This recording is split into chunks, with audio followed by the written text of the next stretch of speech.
বর্তমান জেলা বিএনপি যারা দায়িত্বে আছে সবকটা গুপ্ত জামাতের। চাঁপাইনবাবগঞ্জে আমি চ্যালেঞ্জ দিয়ে বলবো যে চাঁপাইনবাবগঞ্জের দায়িত্বে যারা ছিল একজনও কেউ বিএনপির ভোট করে নাই।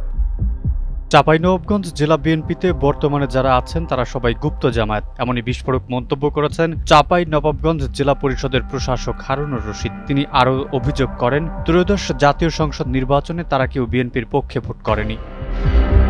শহীদ সাটু হল মিলনায়তনে শহীদ রাষ্ট্রপতি জিয়াউর রহমানের ৪৫তম শাহাদাত বার্ষিকী উপলক্ষে চাঁপাইনবাবগঞ্জ জেলা ছাত্রদল আয়োজিত আলোচনা সভা ও দোয়া মাহফিলে প্রধান অতিথির বক্তব্যে তিনি এমন মন্তব্য করেন। হারুনুর রশিদ বলেন, আমি বিএনপি চেয়ারপারসনকে অনুরোধ করব যাতে দলীয়ভাবে তদন্ত করে প্রয়োজনীয় ব্যবস্থা নেওয়া হয়। তার দাবি, জেলা ও থানা পর্যায়ের কিছু নেতাকর্মী শিবগঞ্জে রাস্তা অবরোধ ও মশাল মিছিল করেছে।